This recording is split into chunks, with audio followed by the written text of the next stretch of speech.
should do it. That's what I was using at the time. The target throttle I changed from day to day, but right.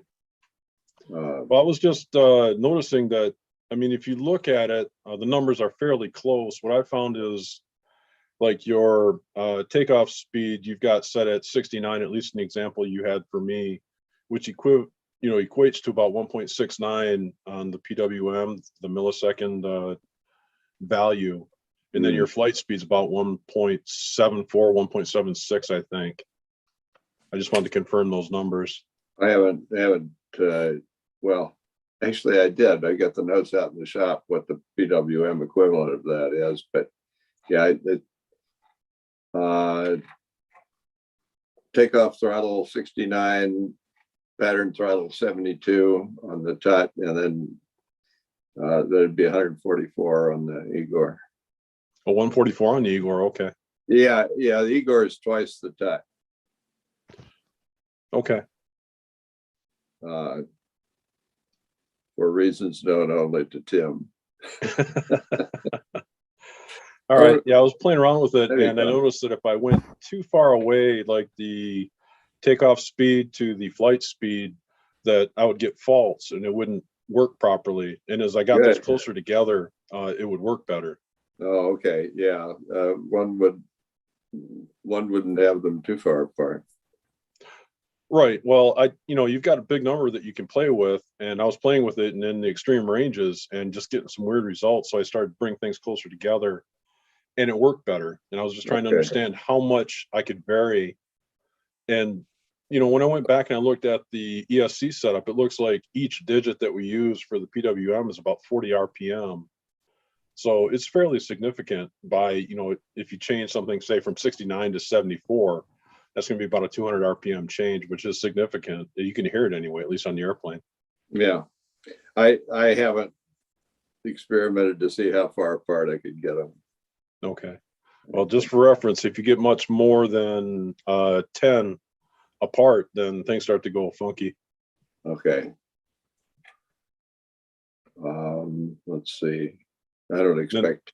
And then the other one was related to the time, how much you altered the timeout. And if you get a chance, just send me what numbers you've been using. I know it seems to be working for me. I just want to make sure that I did. I think I sent them all to you. I'll do that again. I got them here before me. Oh, if you sent them, then they're probably here. I just haven't checked in the emails yet. Yeah, I sent them over the last few weeks. Oh, okay. It was in that document you sent out? Well, let's see. I sent something on December 2nd and then something December 11th. I'll just resend them. Okay. Well, thank you. Thank you. Yeah, I've got something from December 11th. I'll copy Tom. Okay. All right, gentlemen, we are back. But I tell you, that was a great example of that this is not easy. So I couldn't explain it better, that this is not easy when it doesn't work. And so we're back. So welcome, everybody. Welcome, John Paris. It's been a while since you've been in here. And welcome, Gary. And welcome, Tom and Howard. And Trian's coming in. And Dennis, you still with us, Dennis? Yeah, Dennis is still here. I am. I'm trying to reinstall Zoom in my PC, see if that helps. So. Alrighty. Well, anyway, sorry for the inconvenience. Getting going late, and I'm going to delete the other one. Was just a firestorm of just terrible stuff happening to me. Yeah, we all had trouble getting in, I'm sure. Yeah, that was just crazy. But anyways, we're here. That's right. So everybody had a good weekend? Oh yeah. Good Christmas. All right. Yeah, in fact, we had a great Christmas, and then yesterday we took down all the Christmas decorations. So. Oh, Dennis, you couldn't wait till New Year's. Man. What a killjoy! What are you, old? That's what old people do. Guilty as charged, Len. It's a happy day when all the decorations go up, and it's an even happier day when they all go Oh, back. Dennis, you're Aw. killing me. You're killing me. We- There's some Filipino tradition of leaving stuff up till January 6th, I think. So we do that. Oh, January 6th. Yeah, I'm Something gonna like- get to mine Oh. eventually. Three Kings Yeah. Day. Yeah, my brother does that. Some magic traditional date there. Yeah, I then forget there's what it the Eastern Orthodox Christmas. I forget when that one. Okay, I'm gonna shut down my phone and go back to the other. See you in a minute. Okay. Bye.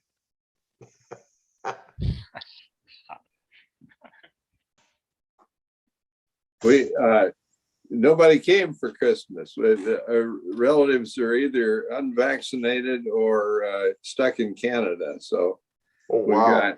we got all this Filipino food, and I gotta eat it all myself. Nobody, and you're trying to eat it all. Wow. I am, yes. I'm doing pretty well. Good show. All right, Howard, have you gained any weight? Oh yeah. Oh, yeah, I'm sure we all have. That's what Christmas does to us. You have lots of pancit, I imagine, huh, Howard? Yes. Wish I was there to enjoy some of it with you. Yeah. Yeah. I Come haven't on had any over. pancit in a long time. There's snow on the ground here. Looks very much like Christmas. Yeah, well, weather has been crazy all over. That's for darn sure. Is it snowing at your house? No, but that wouldn't surprise me, but it is unreasonably cold. I don't know what the temperature was today, but it's a damp cold for us. It was really something else. I know everybody else is probably thinking that's not cold, but it was cold. I don't know. We had 50 degrees and rain all day today, so. That sounds Yeah. like here, but it was, we had Michigan weather today. Yeah, that's We had it. 8 degrees. You're supposed to. That's good. Welcome back, Phil, and welcome Phil. back, Ruben and Steven. Sorry about that firestorm, but I was due, I guess, for something like that. Well, you got to have one every once in a while. Makes you appreciate the times when everything actually works. I know. I'm just Right. glad that wasn't my first show because I would have just said, forget it. I can't do it. It's all right, you pulled it together. It's all good. Yeah, well, now it's good. Yeah. No looping, and the crowd is beginning to come back. We have 9 viewers, so thank you for coming back. I take that as a vote of confidence. Thank you very much. So we have 9 viewers, 9 likes. Actually, 10 viewers now, 9 likes. And Tom, I see your text in the chat box. You said like provided. Thank you very much. I appreciate that. Appreciate all the likes that I'm still receiving. Thank you very much. So what brings Ruben in? I'm glad that you're here, Ruben. What brings you in? They bought me a new camera for Christmas. Oh, fantastic. So this is your computer you're on, Ruben, or Steven's And this is manning your my computer? room in my house. Yeah, Fantastic. that's okay. Sit there. Yeah, this is the room in my house. They came over to show me how to work it. Fantastic. That's great. Well, I hope you become a regular guest then. Well, I got a lot of old history too sometimes. Oh, I know you do. Well, hey, I know hope you you keep do. bringing pizza like when last time I was at your yeah. place, so. Well, that's enjoyable. When I used to go to VCS, they used to have these parties at their house all the time. And that made me interested in doing it here. Very good. It's Looks always like nice Steve going over Hines to is coming in. Hi, Steve. Thanks for coming in. their house. Big Steve, good to see you, buddy. See ya. Yeah. Hey, Steve. Gary, did you get that last bunch of stuff I sent you? Nope. I sent You you an didn't? email back. I sent you an email back. There's nothing linked to it. I got your email.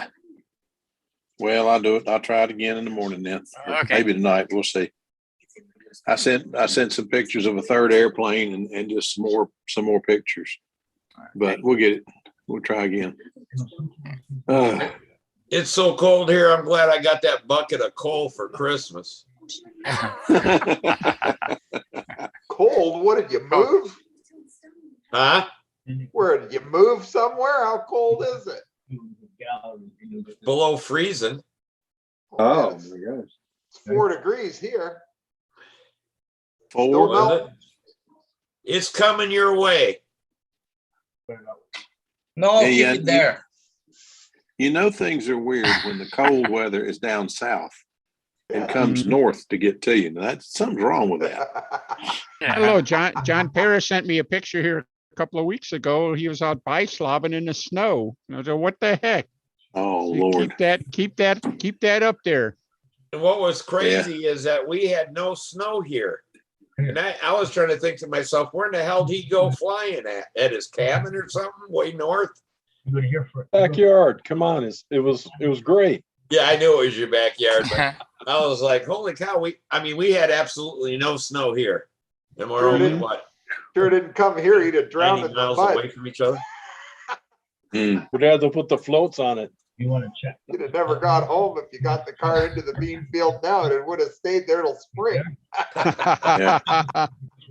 Yeah. Man, I tell you what, that's getting wild. So did you get any of that stuff typed up yet, John? No, I took good notes while I was in there doing it, so I can type it up if I need to, but I haven't done any of that yet. No, not a summary. Did you tell them what you've been doing for the last 3-4 days or however long it's been? Howard and I talked a little bit about the numbers, but I've gone through and I've tested the TUT in conjunction with the KR2 timer, an FM timer, a Human timer, I guess, and the Fiorati timer. And I can get them all to work. So it's just a matter of getting the ESC set up properly for the particular timer you're using. And then I wanted to get some feedback from Howard regarding the limits he uses for his times. You know, how close he's got the delays set to each other. With his system, though, because they initiate at the same time, it's probably not as critical. But for the ones I've got, because you've got a separate start sequence, you have to plug in the battery and then you have to run over and touch off on the start button. But all the available timers out there, at least that I have access to and that I have, you can get to work with the TUT without any problem. And I didn't try the loop cutoff, but I was definitely able to get it to quit after a single lap just by spinning around with the airplane in my hand. So it all seems to work really well. It's just a matter of getting your timer and your ESC set up, and away you go. It should work fine with the TUT. Any way we can get you to publish any of that, so those of us with Fioretti's and without Igor's can make it work? You learned it the hard way, Philip. Come on. Son, I've done everything the hard way my whole life. I'm ready for it to be easy for a change. I'll throw something in the TUT timer area over on Stunthangar once Sounds I get great. it all kind of summarized. Sounds great. It'd be spring before I get to run it I anyway. wanted you to print out booklets and I could sell them for you, John. Make some money. Give that stuff away for free.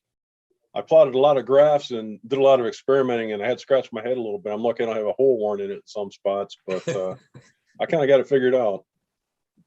See, this is what I mean. This is what I mean when I say I use all the brains I have and all I can borrow. If you ain't real bright, it's good to have friends that are. Yeah, I keep rooting him on. Hey, test this ESC, test this timer. You got to watch. I'm a big cheering section for John. There you go.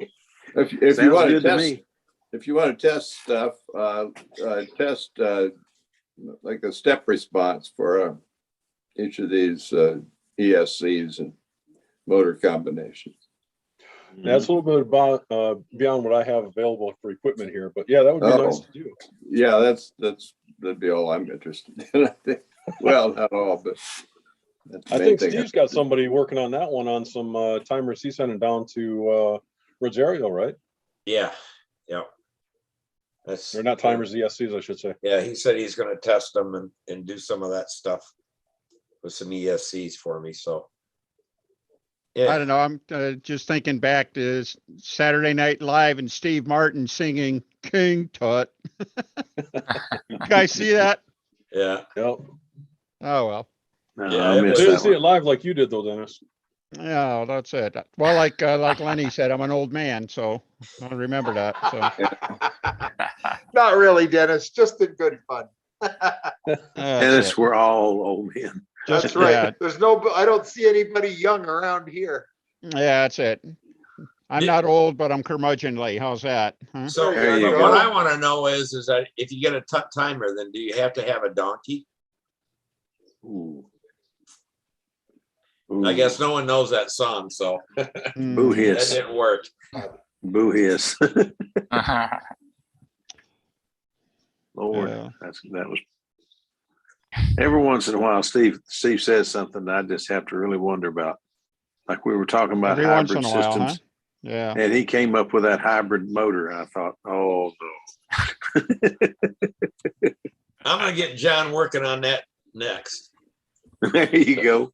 You can get The the LA tip 30 system and or all LA that. 46 35 15. Yeah, Yeah. you can get all that stuff working together. There you Well, go. I've got a hybrid car now. Yeah, it uses electric motor to start the gas engine. Very good. Finally got rid of the crank, huh? Okay. Yeah. Yeah. All right. You know, the one time I tried to start one of those things, my pastor had an old doctor's car and he wanted me to start it. And I went to start that thing and it kicked back. Lord have mercy. That thing like threw me across the room.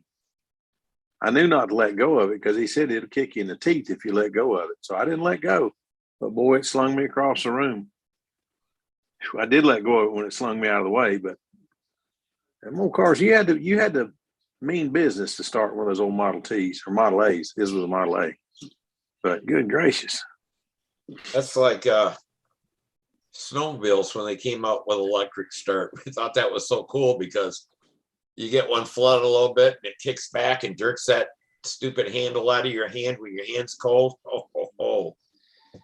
Hey, I had I was asked to ride one of the Suzuki 400s when they finally came out. We were flying on the 250s, we thought, and they came out with the RM 125. The 125 would outrun the old series 250s. I mean, just leave them in the dust. So they asked me to test ride an RM 400. I tried to kickstart it and found myself on my back in front of the motorcycle. Oh, wow. What you got there, Lynn? Speaking of old, I found out something today. My eyes aren't what they used to be. Trying to drill a 16th hole into the end of an 1/8-inch piece of balsa is quite the feat when you're 60 years old. I tell you, I got them in and I got them right, but my God, it sure was a lot easier when I was 17 and built my first magician. Yeah. Yeah, I tell you what, if you use with the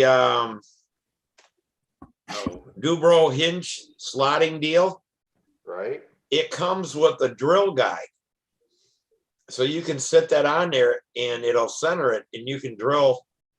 Yeah, but you still have to drill the holes perfectly straight. If it's even just a mill out, up or down, I'll tell you what, going out the side.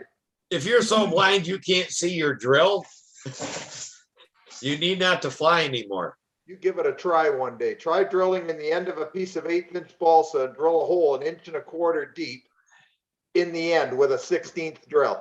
Give it a go. It's not fun. With that use it, try it. It sets up like a 1/4 inch and it'll keep the drill from wandering. Because you can't get it in on an angle. You kind of have to straighten it up. You'll start peeling out plastic if you move the drill. Okay. But it does help a lot than trying to do it offhand like we usually do. Yeah, I just did it the old way and held it up and looked at it as I went and then turn it this way and then look again and turn it this way and look again, drill a little bit more. I didn't go out a 16th with an 1/8 inch, you can almost feel the drill. Yeah, exactly. Right? Yeah, you that's feel right. it into the wood. You can feel the vibration going through. Yeah, and you can feel the grain wiggling a little bit as the drill passes by. And you know if you're on center that way, Yeah, right? because you can feel it the same on both sides. Exactly. Which I do means that. That's the I way still get that's it the way this I do it. way, you know, but I gives you- can, yeah. It gives you quite That's a the way thrill, I let do me it. tell you. That's the way Len, I you don't do have it, a but drill I- press? Until you drill through your finger. Good luck. Well, I You use don't a have a hand drill drill. press, Len? Yeah, but you know how long it would take just me to hand drill. set that up on a drill press? I'd be setting it up for 2 hours. Forget that. I'm gonna do it by hand. What? No, all you need is just a 90-degree corner, and you put the elevator against it, and just align the drill press in the center. Just dig in. Okay. Go for it, You're better. Brian. You're better than I am because I couldn't Go do it. for it. Have at You can't You tell where remember it these is. guys, Len? The What's 1, 2, that? 3 blocks. Yeah, Perfect 90-degree angle. You just put like that. terrific. Miss it by a 30-second side to side. Your 1, 2, 3 block is XYZ. It doesn't do a darn thing for you. And remember, Hold you're that on only top of drilling the into wood, balsa the wood, too. It's like too. Yeah. one Besides, you little got step at solid top. blocks. The ones with holes look cooler. So I Hey, like Al, the thanks solid for ones coming in. because they're heavier. That's why I pick them. Yeah. that's it. Lightweight always. That's true. Tran, how you coming on your fuselage? Oh, Yeah. I I know. just this is Uh-oh. the fuselage, as you can see it. Yeah. Looking good. Yeah, looking good. I'm sorry, trying to make you big. Hang on. My butt is big, anyways. You don't have to make me be any bigger. There we go. Good. Ooh, Nice fit. Looks good. that is nice, Tran. Really good. Very nice. Looks good, trying. So that's that, and right here, as you can see, it's just no tools kind of thing. I'm trying to do it no tools. You just reach inside. Nice. That's nice.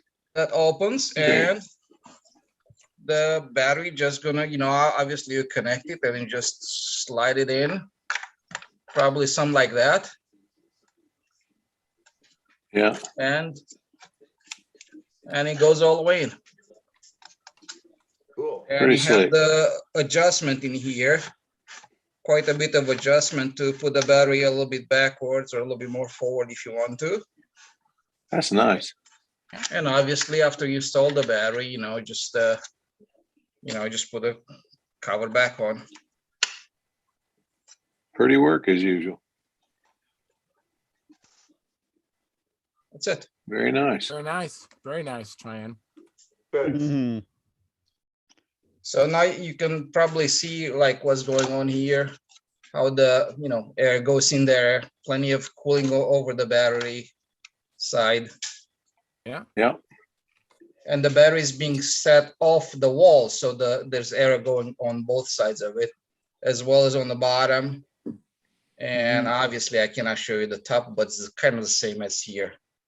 All right. So Very yeah. neat. And I Very also neat. played with the ESC, and I did I just played with the ESC, and I got it up and running. The motor is running, everything is fine. And I also made the wiring for the whole thing. So the idea is that I'm going to have an on-off safety plug somewhere in here towards the front. And here's going to be the on-off button from the timer, which is going to be somewhere over here. And actually, No lights.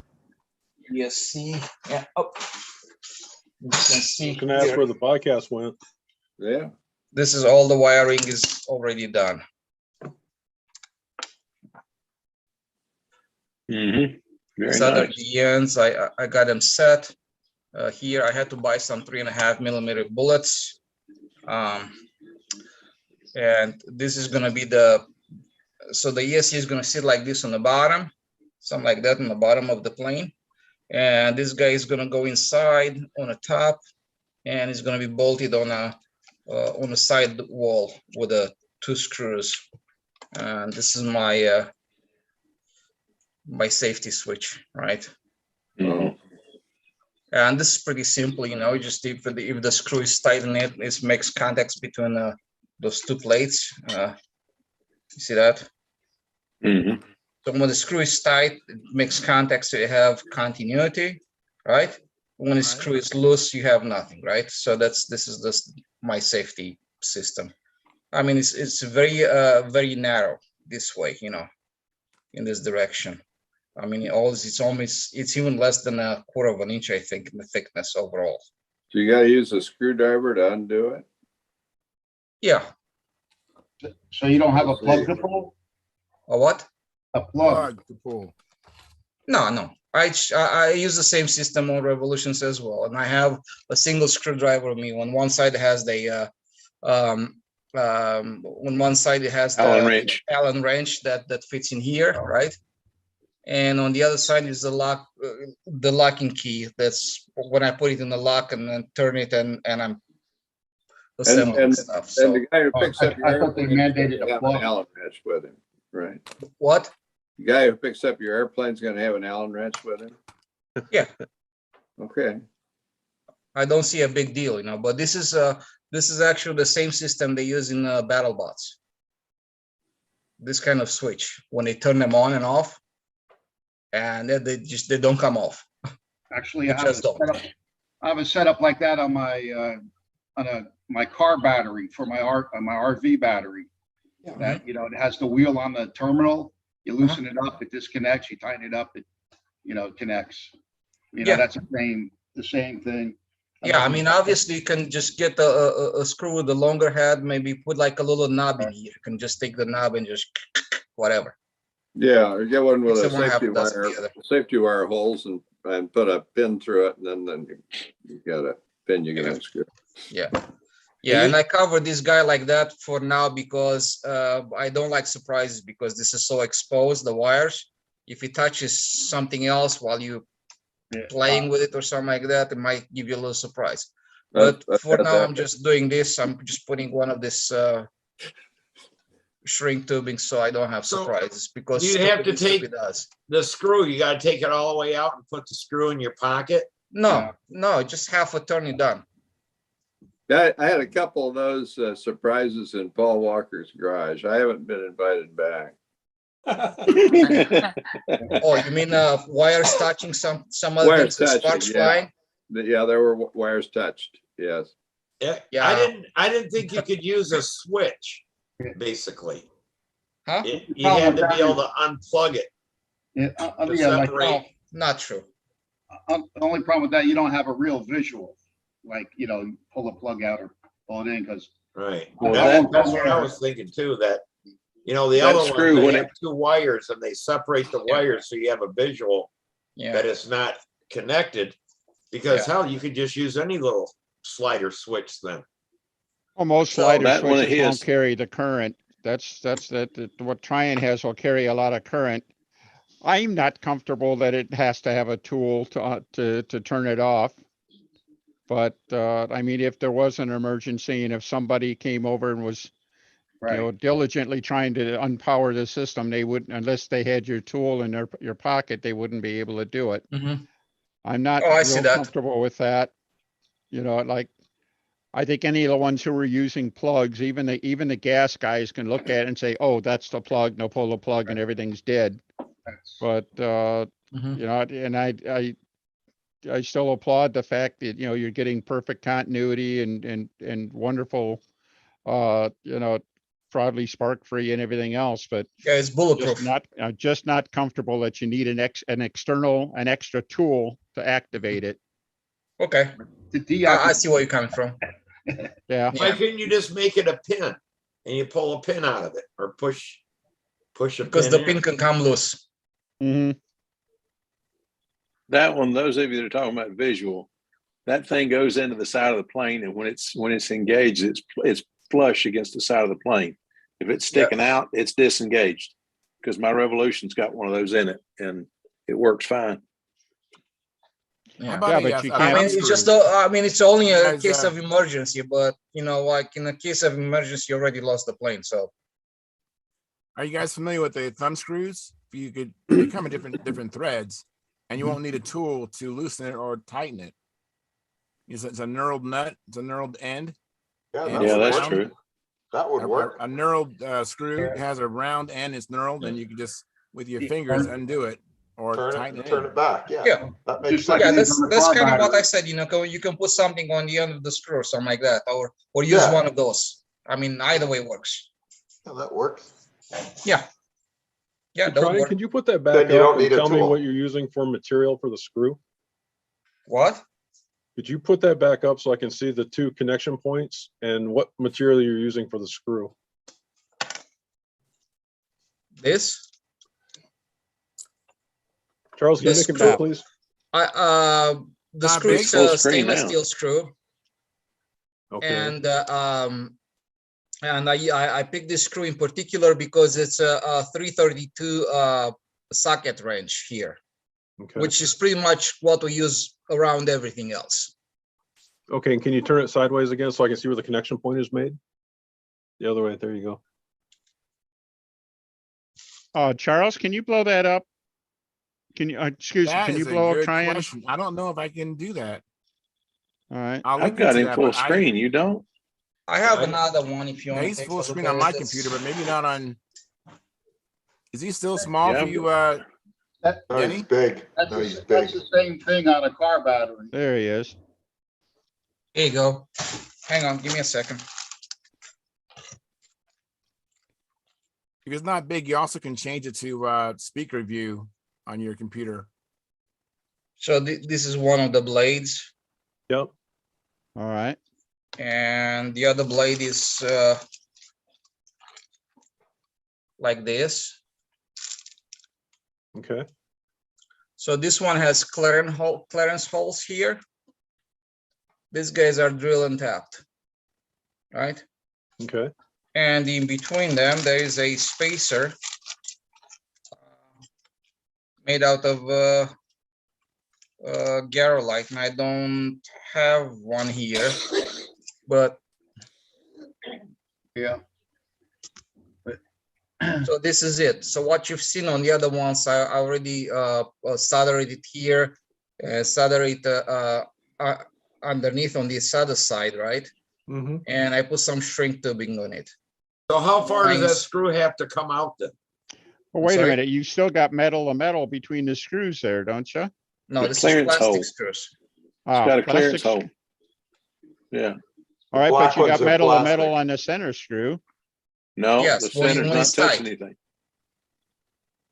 I don't see how it When it's tight. disconnects. Right there, it's not touching, but one, it's touching the one on top. It's not touching the one on the bottom. Yeah. You see a space See? in there? Ah, see, there we go. I get it. Yeah. So So when you screw it in, as soon as it touches that other, yeah, okay. Yeah, yeah. That was the part I couldn't get. All Yeah. right. I'm good. that's the way it works. Okay. So all you have Yeah. to do is just make sure the guy's pitting for you has a wrench. Right. You know, you're only going to have one guy that's going to run out and grab your plane unless something bad goes wrong. Yeah. Just run out and grab the thing, and you'll have the 332 wrench. Unless you're dealing with somebody like me, you know, I'm supposed to go get the plane and I forget, somebody else has to get it. Oh, Just well, don't have me pick it up because you're starting to yeah. sound like me now. I can't All be. right. I mean, come on. I mean, this is hypothetical stuff that you got to Yeah. be pretty big of an airhead to do that. You know. This is the same thing for a car. So Al's got the one up. That's for a car. That being said, it never happened to me. And actually, to be Okay. honest, I only use it in competitions. When I go fly by myself, I just take the battery out, do my stuff. I'm ready to fly. I just connect my battery. Hang Oh, on, Al. I'll I show know it the big stuff screens like in a that. second. What's that? Okay, well, I'm Let me just see saying, yours this is, Never had the problem.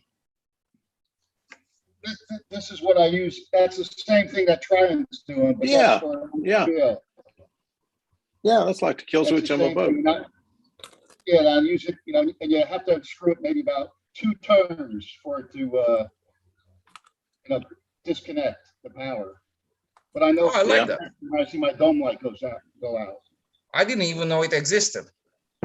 Oh yeah, Oh, really? No, it's it's been out for. We used to use that on the street rod because we didn't drive the car that much. So we used that to connect it when we was going to go to a show or something. And then when you were going to leave it sitting in the garage, you just 2 turns and the battery's disconnected. Yep. Oh. You lay something over top of that under the hood, and if somebody tries to steal your car, they'll never figure out why they can't get it cracked. Right. But that's been out for at least 20 years. Yeah, at least. So my camper had one of those on it. In my adventures, you know, I left it like this, unprotected, right? And I start to, you know, turn on the motor and stuff like that. And this guy touched my the box that has the signal generator, right? Mm-hmm. And big spark over there. The one of the lines in here that went to my ESC just was red hot. I mean, holy moly! And I said, "Ah, shit!" And it's like I screwed up everything. I fried everything. Turns out nothing's bad. I got away with it. I was just scot-free. That stuff's a lot stronger than you think it is sometimes. Does that have any that's why I put this on it. After that, I said, in case I decide to do some crazy stuff. But anyways, the idea is that what I'm gonna do when it's inside the plane is that I'm gonna put a little zip tie over here on one end, and I'm gonna put some zip ties on the top of it.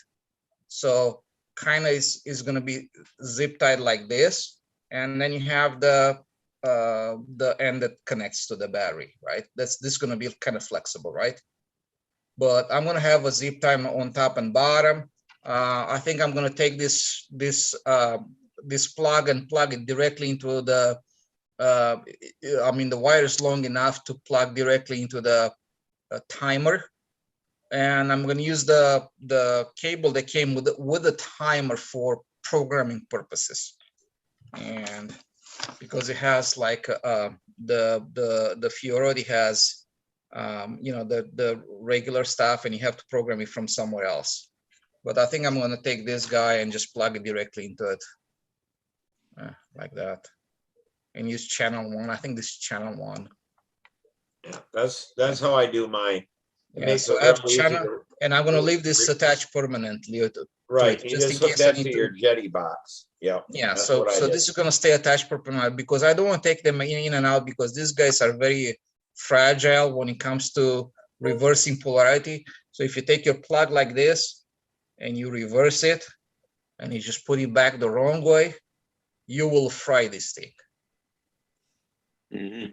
Because it just does not like it. I know somebody that had a similar problem with this. Phil, any ideas? No? No, trying. I think we both had that problem, right? But yeah, I think I remember that. Yeah, but you have to be careful, because you see has a plus, minus, and a signal. Yeah. So you have to make sure that you have the wires the same way. That piece of wire they send with you won't work though. It has to be a double male.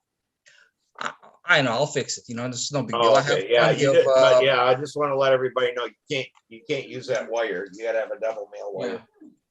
Yeah. And if you do this stuff, if you get into electric planes and stuff like that, it's not a bad idea to go to Amazon, buy a box of these guys, and these are just what?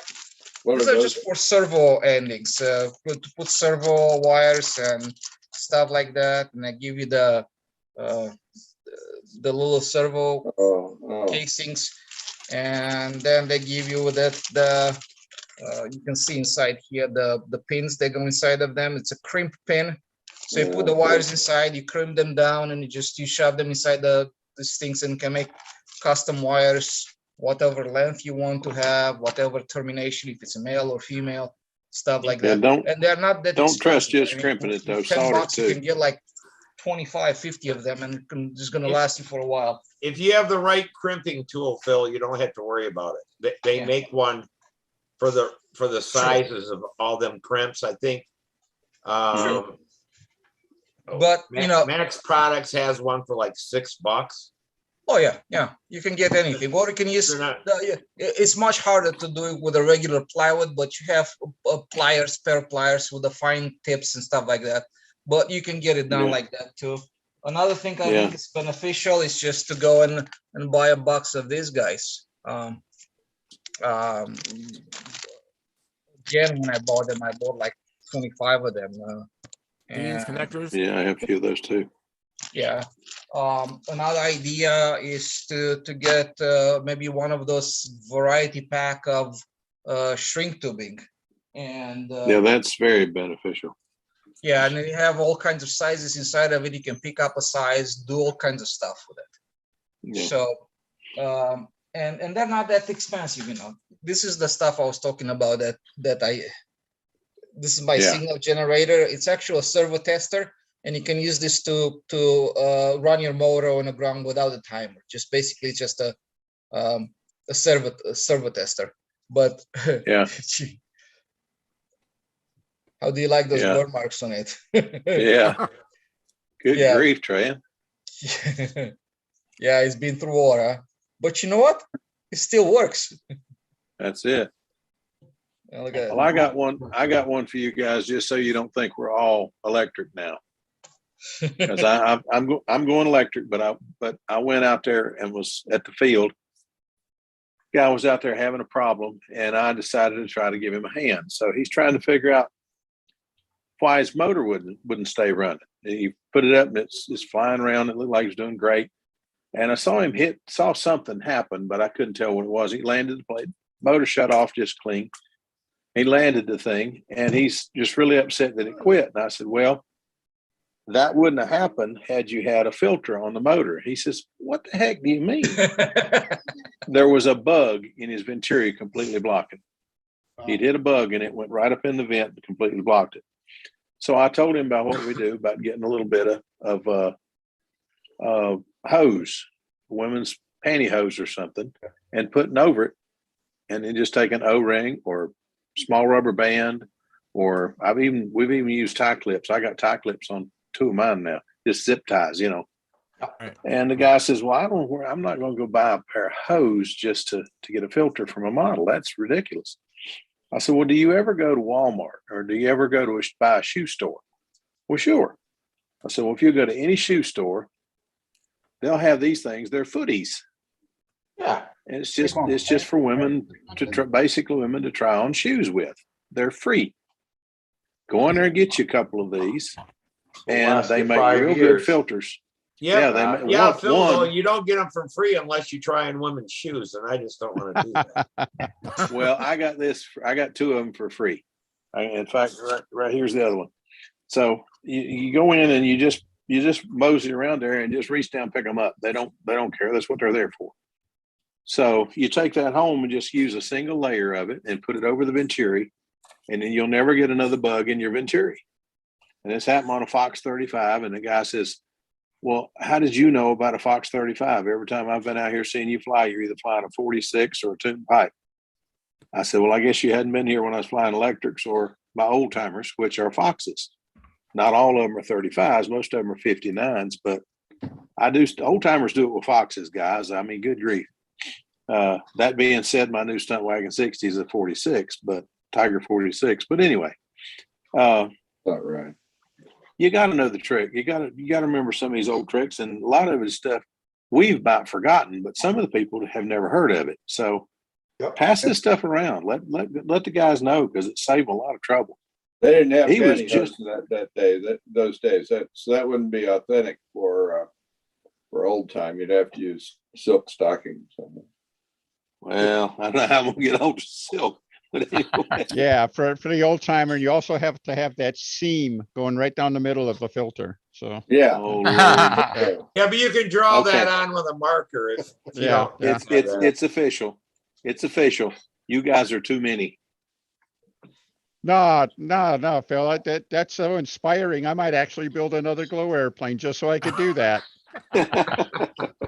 Then again, probably not. Probably not. Yeah. I tell you what, I was thinking about I thought today about building I was working on my Pathfinders, fooling around with the Pathfinder a little bit. And the new one's a Pathfinder 3 with a tapered wing. And I was thinking about maybe making it electric. And I said, well, I don't know. I may have to build 2 of them now, but I can't build 2. I'm going to have to finish this one and then get on my Mobest, because maybe this one will be a fuel and the Mobest will be electric, because I don't want to build 2 of one airplane. It just gets boring. But, but Well, you could do it's like Joe Adamusco did. He built the one airplane. He had a gas fuselage and an electric fuselage, and he had the same wing on both. oh my goodness. Yeah, That's not a good idea. Yeah, and you know how Joe builds and everything like that. They fit together like, Perfect. Yeah, they fit perfect. They were perfectly finished and everything else. But yeah, that last one, I think he called it, was it Jaguar or something like that, or Cheetah Jaguar. or something? Yeah. Cheetah. Yeah. Cheetah was the last The one. elliptical wing thing. Yeah. And yeah, he built 2 fuselages for the same wing. Isn't that a cool idea? Wow. Well, he wasn't sure which way he wanted to go. He was running, he had some piped engines that ran nice, and he wanted to mess with the electric, and he wasn't sure about committing one way or the other. So yeah, cool idea. he got his answer. So well, that'll do it. I don't remember how he did it, but that's what he did. So Brian, do you have any spark deal on that screw? So some way it touches a resistor. It was never a problem. It was never a problem. It does a tiny bit, but it's never a problem. We never accumulated, never have any issues with it. Yeah. There you go, Charles. Let me interrupt for a second. 1 second, Trina. I'll get you a second. Ruben and Stephen, just so you know, your microphone is muted unless you want it to be muted. And John, your mic is muted as well. And thanks for coming in, John. Appreciate it. And John Parrish, your mic is muted. If you want, you can unmute your mic as well. All right, Trina, I'll make you big here for a second. Here we go. So I just wanted to show you like with the top block how it looks, Looks good. That's the top block. Really I'm nice. just holding it with the tape, and the bottom too. So this is the bottom block. It kind of looks kind of cool. The only thing is on the front here, but the plan is to just put a little insert here, a little block in the front, shape it up, give it some shape and stuff like that, and that's it. It looks good, Trey, as usual. As you can see, the ESC is going to get the lines right here on the bottom, and it's going to stick to the bottom block, just like that. Now, is that an electric spinner or is that a glow spinner? It's an electric spinner. Okay. But, I don't think I'm going to get too hot with this thing. This is an 11-inch prop. I might cut it down to a 10-inch prop for a vector, because usually you use like a 10-inch prop on a plane, 40 size. What do you use? About 10 something, 10/6 or something like that. 40 size 11.6. That's a glow prop? Well, on an IC There's a motor, glow, I use 11.5, but Yeah. So 11. That's a prop for a glow engine? Yeah, but I'm using a much larger motor. Okay. Yeah. Look at this bad boy here. Mm-hmm. This is the That's Igor's motor. AX 2826. 26. Yeah, so it's just a 2-blade 11-inch prop, and I have a 35 amp ESC. I'm not drawing that much power. Yeah. And this is the, it's a nice thing, it's like you can have the motor attached to the prop and stuff like that, and you just use the servo tester, and on the ground is going to show you exactly how much amp you're drawing, maximum, right? Because you can crank it all the way to the maximum and get to the maximum RPM, see what happens, bring it down, and then somewhere in between, and then you get good idea what's going to be in the air. So if you only draw 25, 28 amps, why put a 60 amp ESC in it? I mean, it just doesn't make any sense, right? So I just, so that's why I settled on a Casa Creation, the 35 amp. You run 6 cell in it, or 5 or 4? 4? Oh, okay. Yeah. Yeah, hopefully Yeah, That's this is you know, these are things like for you know, if you go electric, you have a couple of things, you know, extra to, you know, to have in your toolbox. The watt amp analyzer, it's a great thing to have in there. To have a servo tester, it's a great thing to have, because you can run the motors on the ground and see if everything works, troubleshoot and stuff like that. It's very easy to do. Have your plugs, you know, your little bag of plugs, and you can buy them in bulk. Stuff like that, you know. Just I think it's a great thing to have, and it's a one-time deal most of the time. Now, what does the servo tester do for you? I'm not really familiar with that. It'll You know how when drive you- a servo. It'll just. So Charles, you have a timer, right? Right. In your plane, right? Right. So what the timer does is sends a signal through this wire here to the ESC. Give me a second. So yes, the ESC typically has those 3 wires that go to the motor, right? Right. Right. And you have the other 2 wires that go to the battery, and now you have the signal wire, right? Right. Okay. And your timer, what it does is sends a signal through this wire and tells the ESC to go so fast, in simple layman's terms, right? Right. Okay. Now, if I didn't have an ESC and I put your timer to a servo, you'd see the servo arm moving back and forth. Right.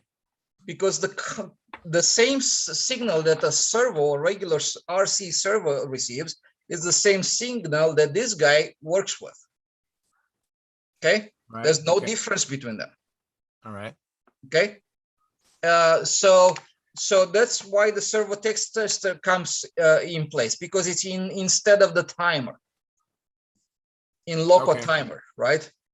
All right. So Basically, I don't think of have it to use as a a timer all the time potentiometer. I want to run this thing. I can just use a servo tester and go on demand, go slow, fast, whatever, you know. You just have fun with it, right? It's basically a and you can bump potentiometer. it up. I'm sorry. It's just basically a potentiometer. Okay. Yeah, it just sends a signal, you know. Right. Yeah, it sends a It signal, actually- a variable signal that goes from in servo terms is from 0 to 180 degrees, right? So 0 would be at one spot of the signal, which is it's a width of the signal. If you look on a oscilloscope, you know, the signal goes like that, goes high, low, goes high and low, and has a certain width to it, which is measured in milliseconds, right? Right. And I think it's 1000, which is 0, and it's 2000, which is at 180, right? And everything in between. So if I modify the signal, right, the servo moves in different positions. The same thing that the ESC reads. It reads the same signal from here, because this is like a servo. Only instead of moving an arm, it powers a motor. Okay. It's as simple as that. If you plug this into an RC receiver, right? Right. It works like a servo. That's all there is to it. Okay. All right. It has a secondary function, because most of these guys have they do receive the power from the main lines, which is like whatever voltage is going to be, right? But it has it's called the BEC circuit built into it, which is a battery elimination circuit, which means this guy is going to take whatever voltage comes from here and it's going to give you 5 volts out, which will power your electronics, like your receiver and stuff like that. In our case, it powers a timer, right? Right. So that's all there's to it. I mean, it's not that complicated. I mean, I know I talk a lot and maybe I say too much, you know, but in essence, it's simple, right? The timer, it's instead of the radio receiver. It's called a PWM signal. It stands for pulse width modulation. Yeah. I didn't want to go there because it's just you know, kind of thing. And I've done the push rods too. It's a digital signal, and it changes the width of the pulse. That's why it's called PWM, pulse width modulation. Yeah. So I like your wrapping. It looks nice. So this is going to be the push rod for the for the vector. that I'm using. It has a right-hand side threads on here and left-hand side threads over here. And those ends are from where? Where'd you get those ends? Huh? Where'd you These get those guys I ends made, from? but however, Oki Air has something very similar to this, right? Okay. So you made those? They're slightly different diameter. I think they're the Oki Air might be 3 millimeters on the shafting here, and I actually like them better. But for now, I already had this. But you can get you can go to a Loft Hobbies and get an arrow shaft that's 3 millimeter ID with a 4 or 5 millimeter OD, and that shaft is much stronger than what you will ever need in any plane. Right. And then just get the ends, push them in, glue them down, and these pieces over here, that's like from the Dubro, they will accept a 440 screw, or they will also accept a 3 millimeter screw. Right. Yeah. I use those. I just these are in particular. These are 3 millimeter, simply because I had those steel ones. I mean, the aluminum ones that I had before, that I was very disappointed with them, and I made them for those things, right? But since the Dubros accept both sizes, and I said I still have this in my hand right now, I said I'll just use them. That's all there's to it. But you don't have to be this nuts like I am. You go just buy from Oki, a left-hand side, the right-hand side, the tips, insert them on your arrow shaft, and you can find the arrow shafts with the correct diameter. Right. And I have a lot of arrow shafts and a lot of ends. I usually buy mine from Tom Morris. I'm actually waiting for some from Oki Air. So Russell, if you're listening, Russell, please put mine in the mail. Take a look at that. Anyways, what you got there, Al? That's a belt. I think didn't I show a couple of sessions ago some ends that you can buy from some places. But you couldn't find any left-hand ones, remember? No, they come in a pair. That's right hand left and left right. Hand. They have both, really? Okay. Yeah. What happened? What happened to that, Al? What happened? That's on a plane with 50 flights on it. It's a racing plane. Never did a loop, right? Wow. And it gets flown for 140 laps, and that's where it's a Fox aluminum belt crank, and it just the plane travels at over 115 miles an hour, and it's wow. It's a Warbird. This is the plane. After it crashed, I put it together, but it's with a Fox Mark 7. It's an event we used to fly, and it has a shutoff here, and then when you give it down, it trips the shutoff, and that's when you bring it in for a pit. Yeah. But the plane, and this is a Baka bomb. I think it was Richard. I bought it from Richard's Kits. They used to make the kits. Wasn't that I like the twin rudders. What's that? I like the twin rudders. Yeah, well, it's a Baka bomb. So in this event, it had to be Warbird, and then we trimmed down the airfoil to an inch. You're allowed an inch, because this was like a stunt plane, and but and the engine was a 36. It's basically like the old Slow Rat, but maximum engine was a 36. It's a club event, but that is neat. Just from the vibration, and this thing only flies level. That little vibration. Wow. The push rod sawed through the belt crank. Right. Now, do you think it would have been better if it was bushed? It just probably wasn't bushed, right? Probably, but who would think, this isn't doing any stunts? Who would think it would go through that? Yeah, exactly. Yeah. You could probably benefit from one of these ball links, because even with that aluminum, I think if you use one of these and you tie it down, you have no movement in aluminum, right? But I bet you the lead out wires will saw through them. Yeah, I did that. Now, so this is my Perky, and this again only flies level, and it only gets from a dead stop for 16 laps. And inside here, where the two elevators are connected. Right. It's just like a stunt where you have the steel horn coming down, right? Right.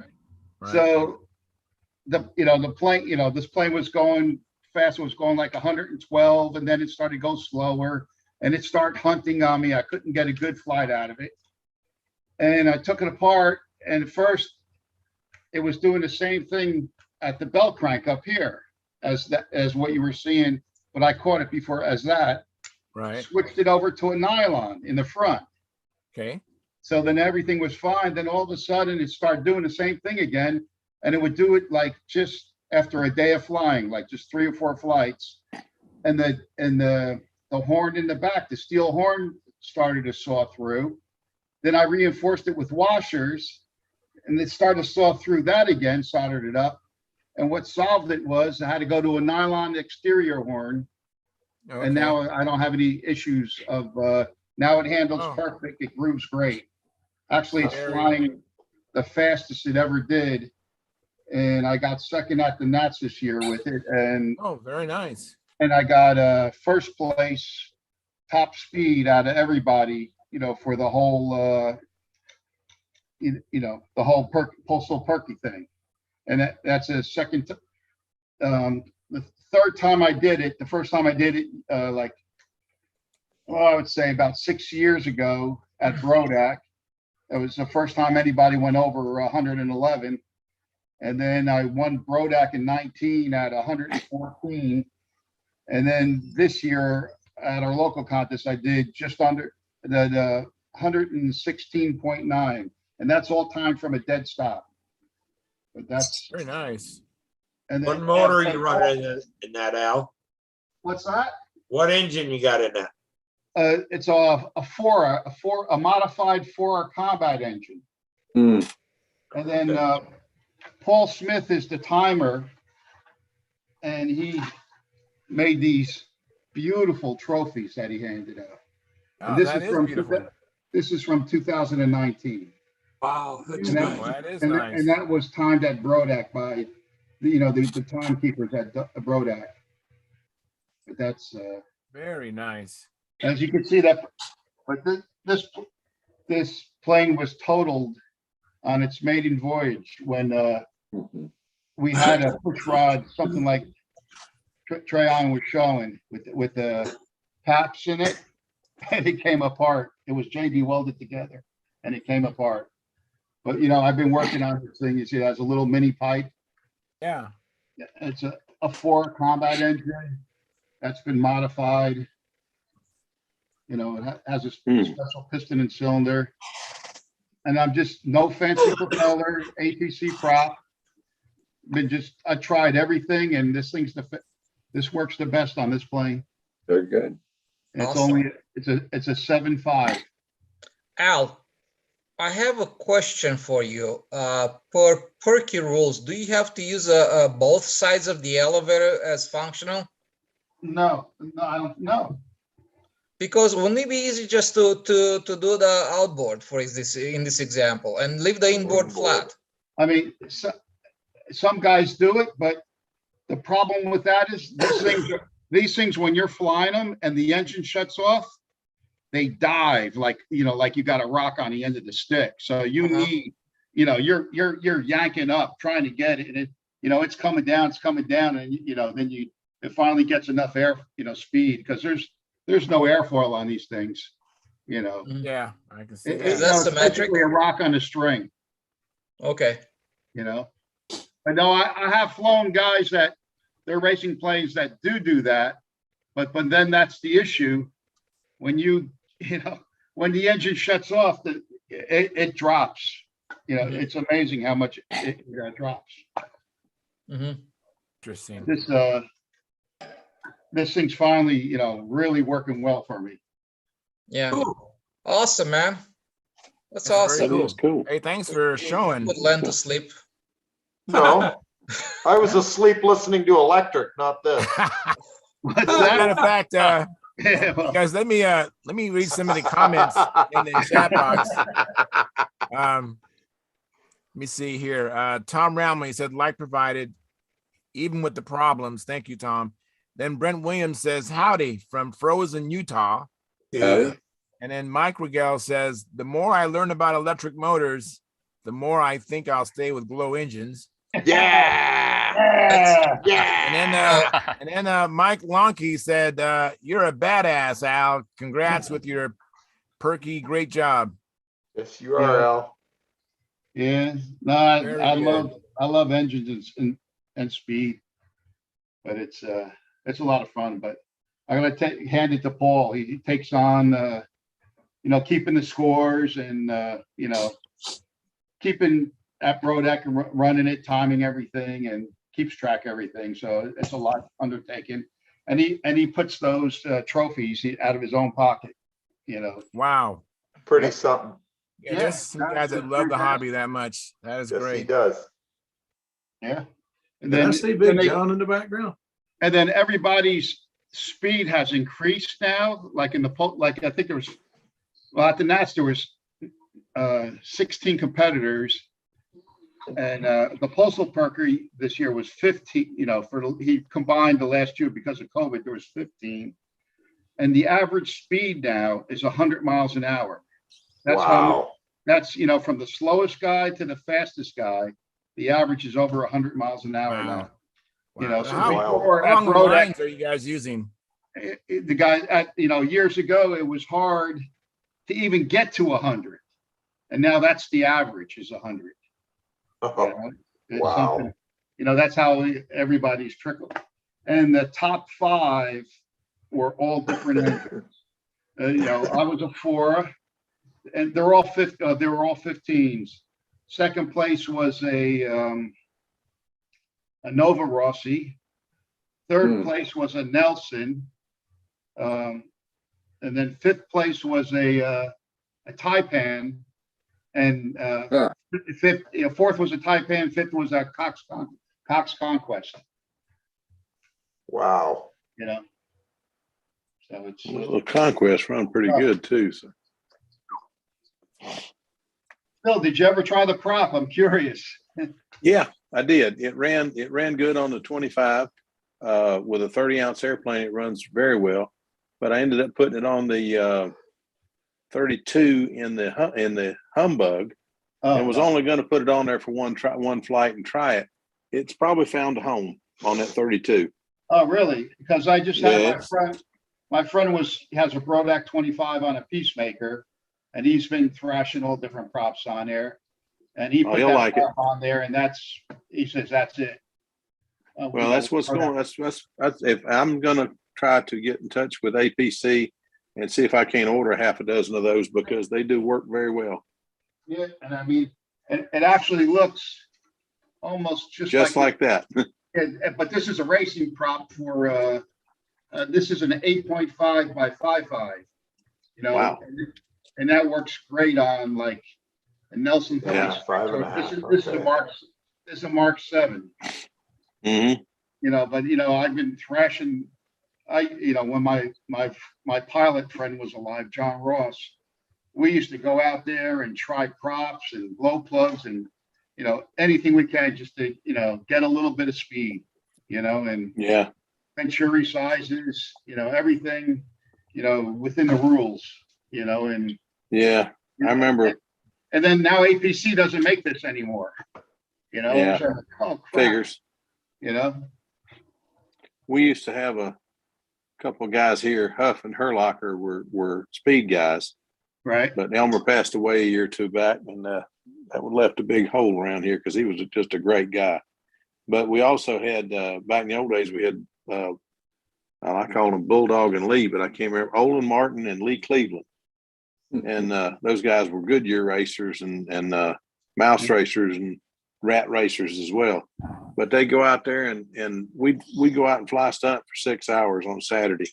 And those guys would be there when we got there, and they'd still be there testing and practicing when we left. So when we went to a competition, I made the mistake of pairing up with a good friend of mine to fly a mouse race against those guys. That wasn't happening. No, well, we got second, but we got second. I mean, those guys were incredible, even with their mouse racers. Bulldog and Lee, you just didn't beat them. finally, I went over and asked, what kind of fuel are y'all running? Because that thing just, that little 049 barks. He said 40% nitro. Oh, yeah. I say, what? I said, let me borrow some of that. I want to try it. He says, after the competition's over. 25 was the biggest thing I could get. And they had 40. And that little motor was just barking.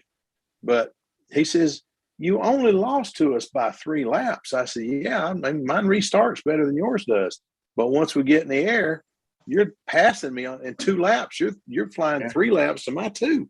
I don't know how we ever got close to them. They had a one cycle where they couldn't get it started, and Lee just went ahead and changed. I think he changed the glow plug and the propeller too. I think he busted the prop and thought the glow was bad, so he changed both of them, and they still were faster, so much faster in the air that he beat us by a lap and a half or 2 laps. Maybe it was 3 laps. I can't remember, but he beat. They got first, we got second. But that little 049 that we were flying, just every time I hit it, little thing started. It belonged to a good friend of mine who we've lost since. But man, I'm telling you, those were some good days. We used to have a lot of fun. Bill, I run those little races. Go ahead. I run 60% in my vintage combat engines. 60. Oh, yeah. How do you keep riding the thing? You can see it's even on the one of the videos the guys documented. You see Bob Hunt's far away from the engine in the pits, walking by with his fingers in his ears, barking so loud. But, to get the speed, turn a lot of pitch on a prop. I thought Bulldog and Lee with their little Rossies and all the sound was ear splitting. Yeah. But we used to have a guy here that flew combat that Clayton Smith is the guy that designed the Tiyasaki. And he used to have a greenhead 35, I think it was, on I can't remember if it was an All-American Senior, if it was I can't remember what it was on. But that thing had the god-awfulest ear-splitting sound to any motor I ever heard in my life. Some do that. Thing, oh my God. Let me slow down so I can say it. I have earplugs in my box to this day because of that engine. I still have earplugs in my flight box and will always have them. Even when I go electric flying, there's back earplugs in my box. I have never in my life heard an engine that I made the mistake of launching it for him one time and went home with it. My ears rang for a day and a half. Just rang. I said, man. And then Rusty Brown, I was just getting over that. And Rusty Brown asked me one time to launch his Taurus Fox 59 with no muffler. Oh my God.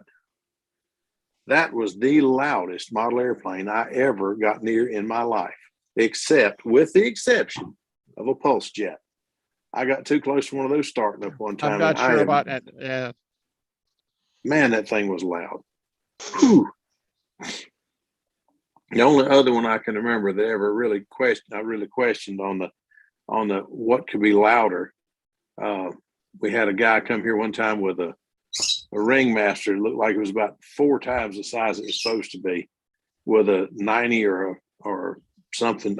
Some ungodly big engine on it, and the muffler blew off, and it was loud as heck when it was running out. But it didn't hold a candle to that thing. Of course, Randy Smith used to have a Magnum that had that 2 propellers on it. One ran forward, counter rotating. Yeah, counter rotating. Now that thing made a sound that sounded like an SR-71 going over. It hummed and whistled at the same time. But when the big motor quit, that reverse pitch prop was on bearings. It just was free spinning in the air. It sounded like the longest, loudest bilabial frigate you ever heard in your life. That thing would glide for a lap, and it would make that sound the whole way. As long as I live, I'll never forget that airplane. I loved that airplane. The sound it made flying was just amazing. Didn't care for the when the motor quit sound, but it still was a cool airplane.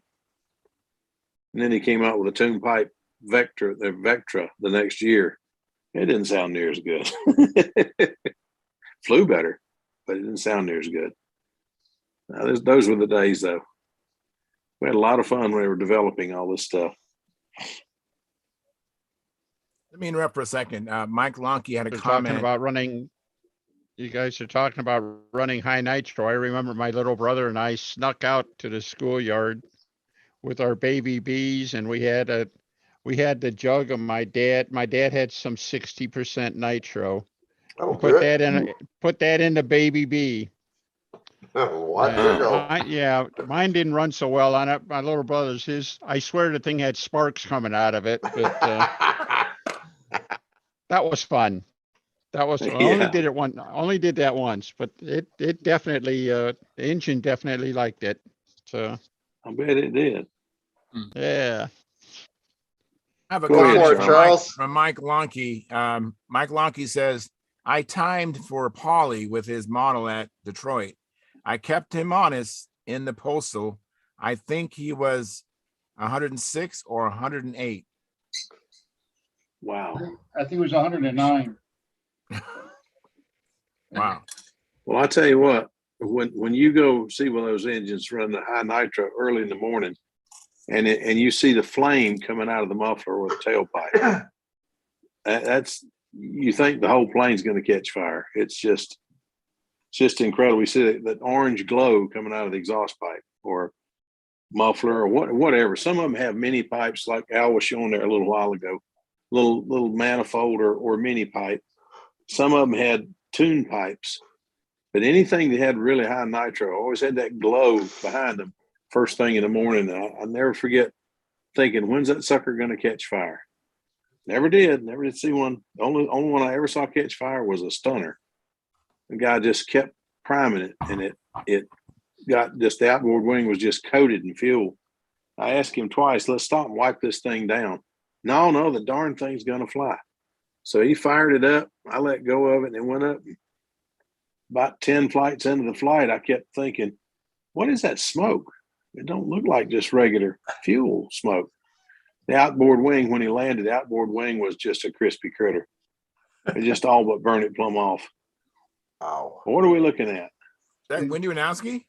Well, no, that's me on the handle. That's my Super Satan running 60 nitro, getting ready to be launched in the air for a speed run. And that's Bob Hunt standing there with his fingers in his ears. Oh, okay. Wow. Yeah. So that was good gracious. That was like 5 or 6 years ago. That's pretty neat.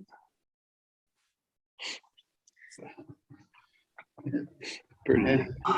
They sure bark loud when you pour that much nitro in them. Golly, I'm telling you. I see the pizza there. That's Red Baron Pizza, right? Yeah. So it's model aviation worthy. Got to keep it on model aviation. Yeah, Red Baron Pizza. Hey, John. Santa, how you feeling? I'm feeling a lot better. Hi, guys. I can't find my jalapeno, so my stepdaughter must have threw them all away. You can eat jalapenos. Some people just don't appreciate them. Yeah, that or she ate them all. No, I don't think she'd eat them. John, tell me what I'm going to pick up a new computer in the morning, so I guess I'm going to buy some new programs. Tell me what program to look for to be able to plot a set of ribs, because I want to do a new set of ribs for the Pathfinder 3, the tapered wing. And you were talking about a geodetic set for the regular Pathfinder. I'll wait till you get to feeling better, try to get you to send me a set of those. But what would you do about a tapered? Well, I use a program called CompuFoil. CompuFoil. And it's I've been a user from almost the beginning of the program. My first program was on a 3.1 little disc, mini disc.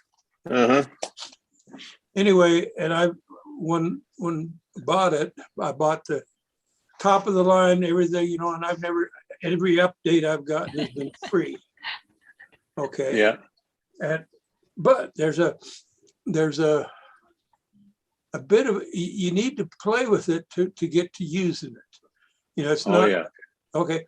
And then the other program that I use for drafting. I do 2D most of the time because I just don't have the time to play with switch. I know 3D is better. What? I'm sorry. I was wanting to, I think it's Tom wanted to introduce us to somebody, and she got tired of waiting. Oh no. Okay, well I'll go real fast. Anyway, so Phil, Tom introduced. All right. Hello. Who's this, Tom? That's my wife, Yvonne. Wow. Hi, Yvonne. Hi. Hi, guys. Yvonne, you just improved the show dramatically. I know my likes are going to go up and replays are going to go up. Thank you very much. And hopefully get some super chats also. Do something with that guy you're standing there beside. He's too darn smart. Yep, he is. I agree. Well, nice. By the way, you got Thank you one. very much for coming in. You got one pretty family, but that's a heck of a house. I like the inside of your house. That's beautiful. I like the woodwork. I like beautiful woodwork, and that house has got it. That's nice. That's a long staircase. Do you fly, Yvonne? Bye. Yvonne, can you fly? Does Yvonne fly, Tom? No, she doesn't. No. What I do is I do music. Oh, cool. All right. I'm a music person. I play flute, piano, and I sing. Oh, fantastic. And you allow him to fly, right? That's the most important thing. Yep, he can do his RC stuff. Yep. Guys, she don't just play a flute. She plays. Tell some more of it. Tell the rest of it. She's not only an instructor. I play in the Buffalo Community Orchestra. Oh, she's nice. Very good. And then I have private students I teach here at the home. Oh, so awesome. both of them are very smart. So awesome, Yvonne. That's cool. Don't fall too far from the tree. That's pretty. Yeah, well, you guys have fun. Take care. All right, thank you, Yvonne. Thanks for popping in. Thanks, Tom. Big Tom, it's nice to know you've got somebody to keep you straight. Yeah, still have people checking in on you. I've got to check in here for just a moment. Say something. Yeah, go ahead, John. I've been sick and out and all of that stuff. Right. That Red Baron pizza is the best dang pizza I've had in a long. Very good. Very good. Very good. Yeah, that's good stuff. I'm sorry to interrupt you, John. She was just bending over, and I didn't want Yvonne to leave. We don't have enough women come in, so I just appreciated her coming in. And then Bob Gore, thanks for coming in, Bob. You did it on your own. He's in here. Nice. And, couple of times now. Yeah, very good. Did it, hey, Bob, did it turn blue so you could just click in today? Sure. Worked like you said it would. Yeah. I tell everybody, if they send Charles that $100 check, your shit works so much better. A lot better. Yeah, it works so much better. I forgot to do that part. Oh, well, don't forget. Don't forget. And by the way, Charles, any listeners out there, if you're having trouble getting in, let me know. If you're a member of Stunthangar Forum, you can send me a PM. And I worked with Bob. Actually, Steve and I worked with Bob Gore this weekend. But about 2 or 3 other people I've helped get in here. So if you're watching the show and you can't get in, let me know, and then I'll set some time aside and try to figure out what the problem is. So we'll get you in here. Yeah, because when you go on the Stunthangar, go on the link. When you pop that up, it should be blue, and all you should have to do is just click on it and bang, everything starts and you come in. So if it isn't blue for you, something's wrong, and then Charles can help. Actually, At the Bench showed up on my computer again. You know, last time I was on, I couldn't get At the Bench, and Charles sent me the link, and I got on with my iPad. But tonight, I relogged into the Stunthangar, and everything was back to normal. Oh, good. Good. Thanks for letting me know, because people have been having problems. So I just want you to know, I will try my best to help you get in here. Yeah, that's what Mike Lonke seen it on there, a test last night, but that's what it was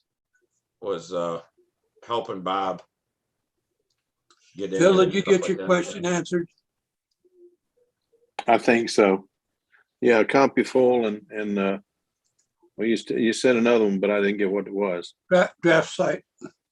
You lease Say what? Draft site. It's a Draft CAD site. program. You can lease a 2D copy for $100 a year.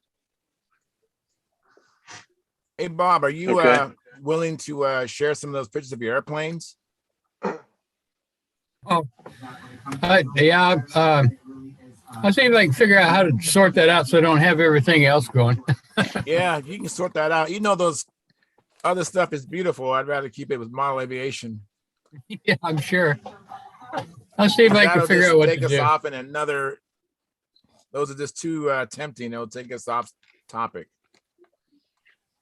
Well, yeah, just save them and maybe put the planes in a folder, and you can name it whatever you want. Maybe airplanes, and then we'll just go through the folder.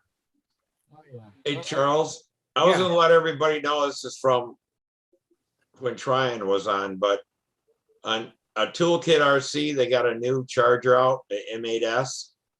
And if anyone needs a charger, it also has a cell checker, servo checker, and signal tester. Wow. So What's the it's name all of built, it's 400 watt. It's their new one. So they What's the added name that. of it again? It's a Tool Toolkit what? RC M8S, 400 watts, 18 amps. So it's a big one. So but yeah, it's $59.99, $60. Not so, bad. Yeah, I mean it's all in one. It's not real big, and one at a time. Yeah, it's one at a battery time. But you could stick a parallel board on it, and Yeah. charge 4 Yeah. easily with 18 amps. All right, let me drop something in just off the beaten path, but still airplanes. We're talking about that bell crank that got chewed up. Guys, if you ever decide to you're hooking up a nylon bell crank and you take your wire, your lead-in wire, and just wrap around it and don't put the brass tube through there, don't think that it's going to eat through, the wire is going to cut through the nylon. The nylon will cut through the wire. Seen it happen twice. Wow. Tom Looper lost his All-American senior, and I had it's a little Gillis kid. I forgot the name, not Gillis, Carl Goldberg shoestring that I just decided, I got in my head, I want to dig in that thing and put a 4-inch bell crank in it. When I got in there, I had 2 wires left intact. 2. Wow. The nylon broke the stranded wire. Yeah, the nylon's cutting through the stranded wire. And Wow. it's I wouldn't have believed it myself, but I've got 2 examples of it. Right. I've got the All-American downstairs, and I've got the pieces from the shoestring because I cut it out and put a 4-inch in it. Well, this was just a Z bend in there, but again, this is not a stunt plane. Yeah, that's what It got me doesn't on do that one. loops or figure eights, or it just flies around level. Yeah. And it was only like 50 flights. Wow. Wow, now that's incredible. 50 flights. All right, you ready? What size lead outs did you have, Phil? Mine were the gold wires. I think I don't even know what they are, 23s or 25, something like that. Thousands. Tom's were, I think his were the same thing because we about always used the same thing. Those Goldberg packs you get, the gold wire. I don't remember what the gauge of them was. I don't even know what I'm using now is, but it's the same thing.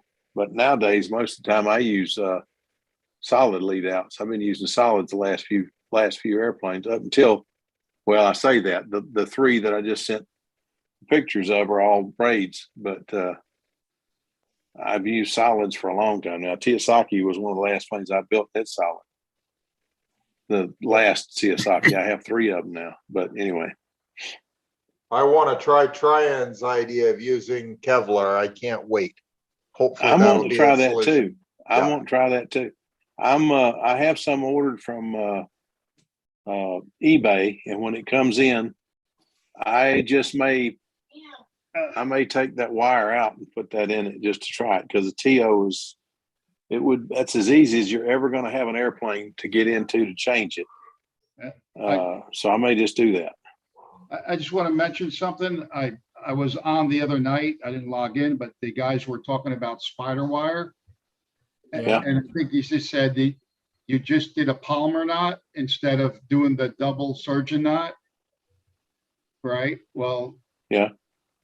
get a piece and do and maybe about test it. Like, maybe, foot and a half long, put 2 Palmer knots on the end, take 2 screwdrivers, and then take it and pull it. And what I found out, I can break the Palmer knots like that.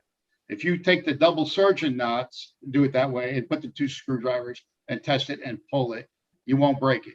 That's right. Yeah, I found the same thing. So just what you have to do.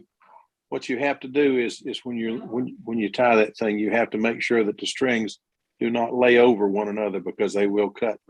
Yeah, because that's what's happening. It cuts itself, and you can't. That won't work. Right, because I've been using that for combat. Actually, I've been flying it in stunt too. I said, well, let me just test this in stunt. Let me just make one loop. It's so much easier than trying to get the 2 loops and all that other, trying to feed it through and the hook and all that stuff. I tried it and I go, snap. I go, oh shit. I got to make it double. But if y'all ever figure out how to tie double surgeons and get it with a small loop where it looks real neat, please come on and show me how to do it. I'm practicing. I'm getting 1-inch loops and I just cannot seem to get it down. I just can't seem to get it like I want it. It's they're ugly, but they work. Yeah, a lot of people are looking for pretty. I'm more worried about function than appearance. Right. So I'm warning you guys. You're only doing 1 loop. Just take a piece and test it with 2 screwdrivers. Stick it through. Go like this. You could, I snapped really giver. Yeah. Yeah, it surprised me how easy it was to pop because I did the same thing, Alan. It had the same results. Okay. And I ain't near as strong as I used to be. So what pound test was that, Al? Oh, it worked on both. It was on the 100-pound test and on the 65-pound test. Okay. That's what I did. The only reason to use a Palomar is if you're trying to tie to an eyelet or something like that. And eyelets are friendlier if you're using a hard point handle than what the loops are. The reason being that the loops can get, I've just had trouble with the loops, one loop or the other, going between the ends of the scissors clips and stuff like that. So I've been tying, and then if you tie the knot, the AMA, what do I call it? The uni knot with the double line, that's actually stronger than the Palomar.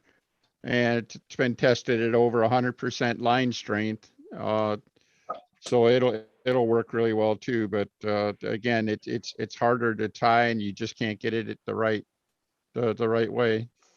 I've been, heaven forbid, I'm looking at trying to figure out how to get back to my cable handles because they're just a lot easier to make up any misguided ends or any adjustments. And I can use closed loop line clips and don't have to worry about the strands breaking free. Well, yeah.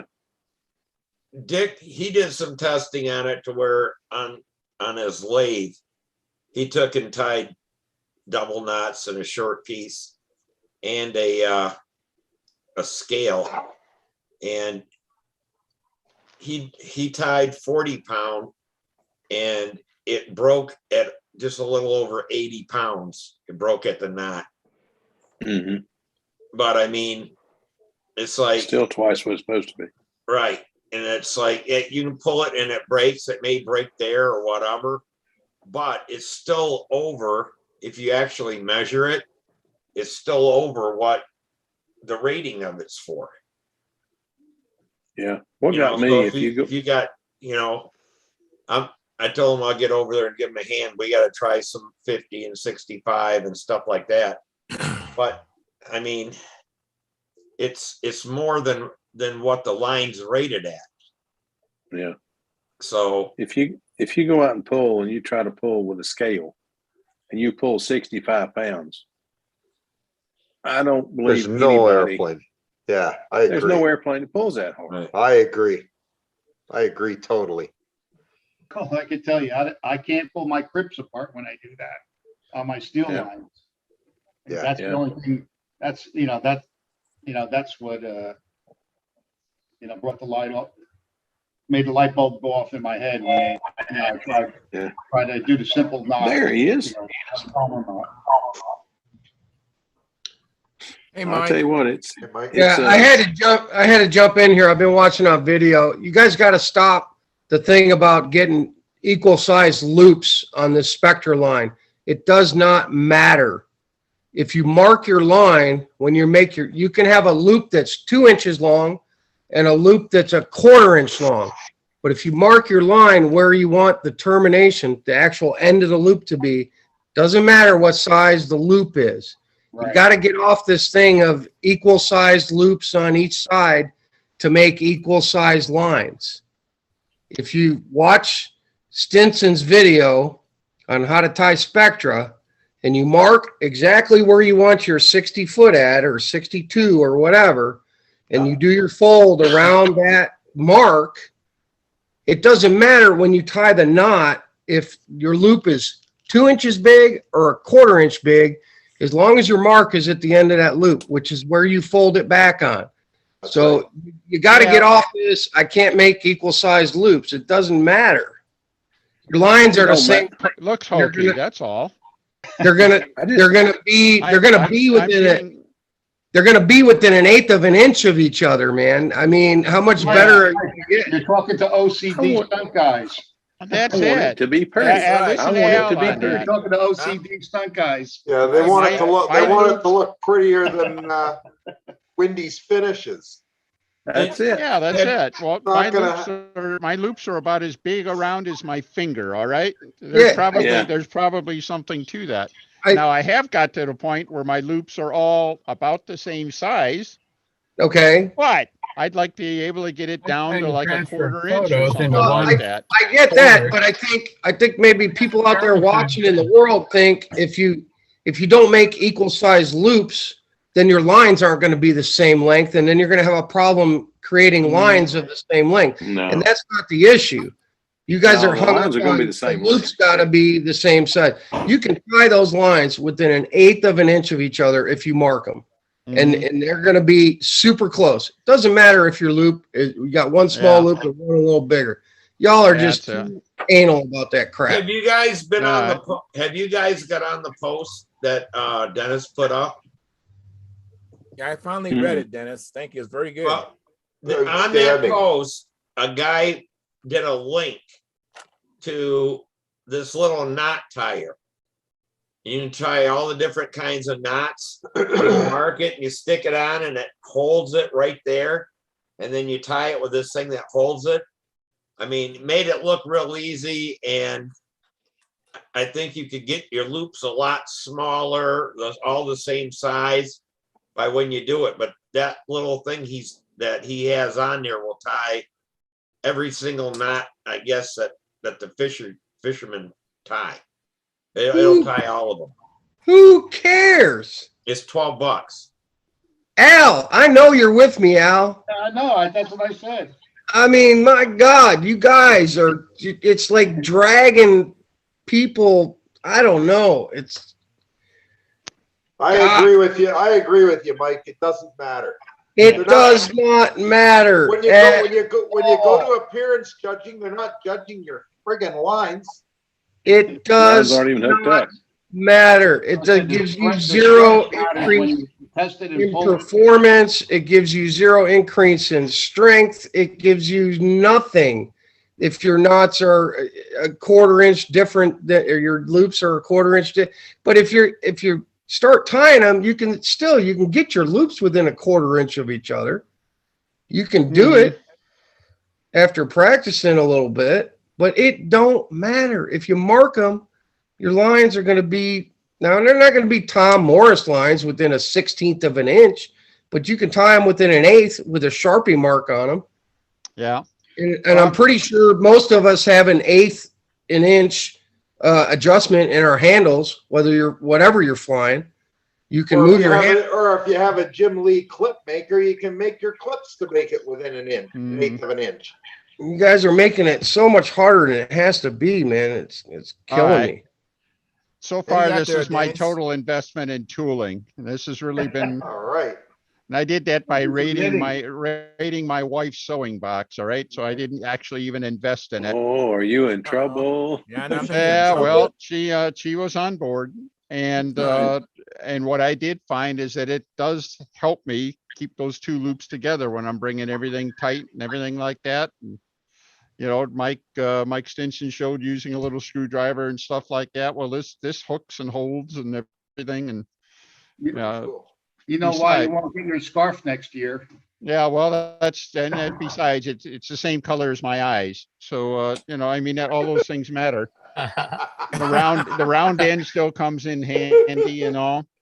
But yeah, it's the same thing. I think we've talked about this several times. When nobody was born knowing how to tie steel lines, and we all kind of figured it out. Well, the same thing's going to happen with the Spectre lines. We're all going to figure it out. We're going to get better at it. And, you know, I mentioned the other night, I tied 8 sets of lines one night, and I can tell you every knot I tied was better than the one before it. All right. Better being that it was neater or something like that. I think they're all secure. I'm not worried about that, but I have a lot of confidence and, you know, that they're not going to fail me. So, yeah, but it's still, I see the fishermen guys too. They have knot tying lube. Have you seen that? Yeah, we spit on it. Now they actually have knot tying lube. We just run it through. I haven't seen anybody who's using it. We just run it over our tongue. That's all I've ever done on a knot. Just wet the knot. White pants, white shoes. Oh my God! I don't do all that crap to go fishing. Yeah, white pants, white shoes, and knot tying lube. That's what I want for Christmas next year. You guys are too many. Oh my God. I want whatever you've been drinking.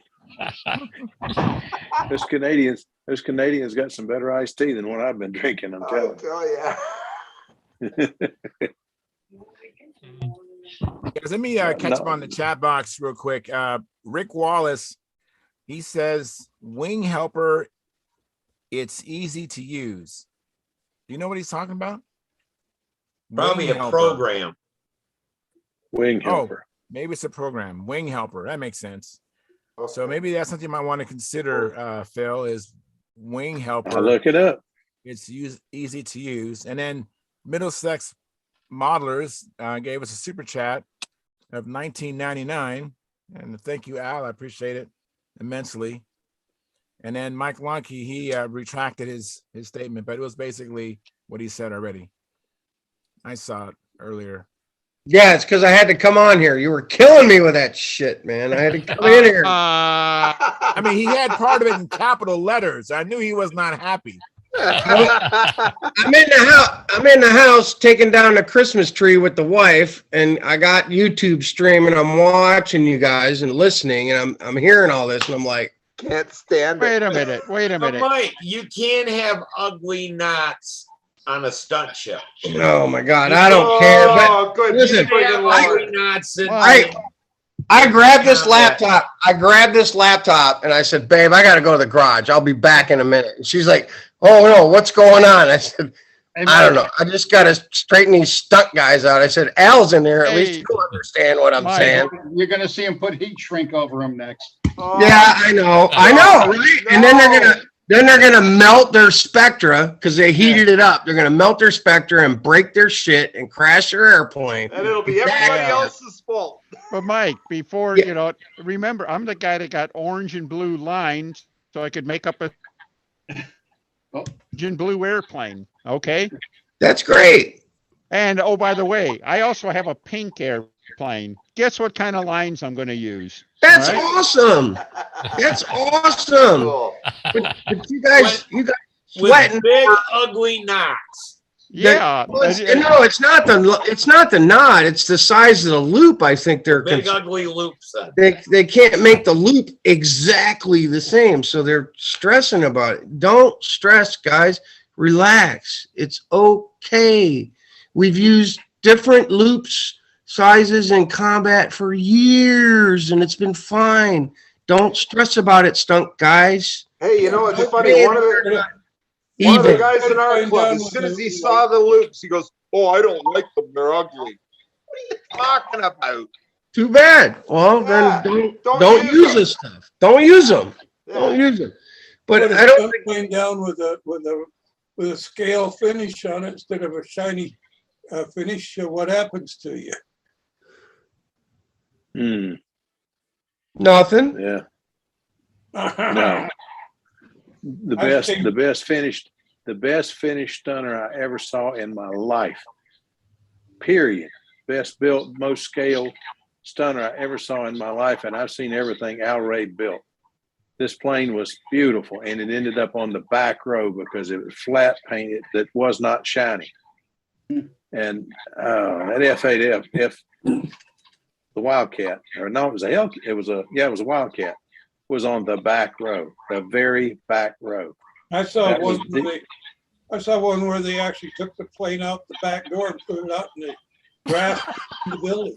That's just rude. Yeah, but you're talking about shiny versus flat finish on a model that a judge is going to see. Somebody said it earlier.